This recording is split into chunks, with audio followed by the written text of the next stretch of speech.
ভূতের বাড়ি। আজকে আমি আপনাদের দেখাবো ভূতের বাড়ি। ভাই ভাই ভাই ভাই কি দেখলাম রে ভাই ভাই ভূত দেখলাম রে। বসবাস করে। তো প্রিয় বন্ধুরা, আমি জীবনের রিস্ক ঝুঁকি নিয়ে আজকে আপনাদের ভূত দেখাবো। তারা যারা অতীতে ভূত দেখেন নাই বা ভূতের গল্প শুনেছেন,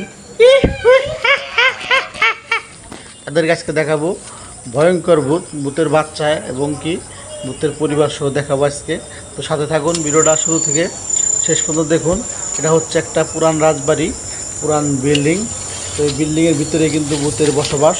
তো আমি জীবনের ঝুঁকি নিয়ে একা একা এই ভিডিওটা করেছি। সবাই সাথে থাকবেন, কেউ ভয় পাবেন না, যাদের হাড় দুর্বল তারা দেখবেন না। তো সম্মানিত গায়েস, দেখুন আপনারা এখানে দুমাস আসছে ভূতে। আবার ভাই ভাই ভাই ভূত ভূত ভূত। যারা যারা ভূত দেখেন নাই, ভূতের ভিডিও দেখেন না, তারা কিন্তু আমার এই ভিডিওটা দেখলে বুঝতে পারবেন। তো আমি প্রথমে এ বাড়িতে ঢুকবো, এই বাড়িতে ঢুকে দেখবো যেখানে ভূতের বাচ্চা আছে কিনা, ভূত আছে কিনা।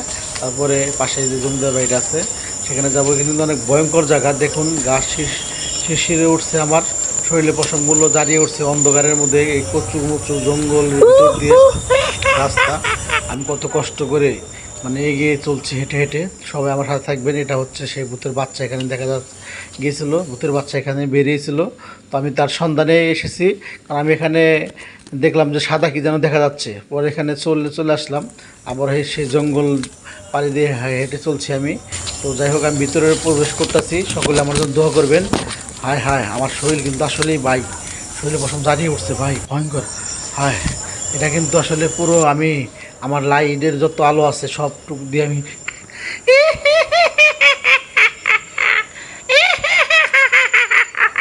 ও বাবা ভাই রে ভাই ভাই রে ভাই ভাই ভাই রে ভাই কি দেখলাম রে ভাই ভাই ভাই ভাই রে ভাই, ভূতের বাচ্চা রে ভাই, ভাই ভাই ও ভাই রে, ভাই রে ভূতের বাচ্চা দেখলাম রে ভাই। ভাই এটা কি, আমি কি দেখলাম রে ভাই, ভয়ঙ্কর ভূতের বাচ্চা। যাই হোক, এটা হচ্ছে সেই রাজবাড়ি, জমিদার বাড়ি। যারা যারা আমার ভিডিওটা দেখছেন অবশ্যই লাইক কমেন্ট করবেন। আমি আপনাদের জন্য আরও সুন্দর সুন্দর ভিডিও তৈরি করবো, এবং ভয়ঙ্কর ভয়ঙ্কর ভিডিও যারা যারা মানে এর আগে দেখেন না, তারা দেখলে আপনাদের অনেক ভালো লাগবে যে ভূতের ভিডিও এরকমভাবে তৈরি করে। আমি কিন্তু দুর্দান্ত সাহস নিয়ে ভিডিওটা তৈরি করতে এসেছি, কিন্তু আমার শরীরে পশম জারিয়ে গেছে ভাই। তো আমি মানে আপনাদের যদি কাছে থেকে না দেখাই আপনি বুঝতে পারবেন না। সকলেই আমার ভিডিওতে লাইক কমেন্ট করে শেয়ার করে অন্যকে দেখার সুযোগ করে দিবেন। সকলে ভালো থাকবেন। আজকের মতো এখানে বিদায় নিচ্ছি। আমি ফরিদুল ইসলাম ফরিদ।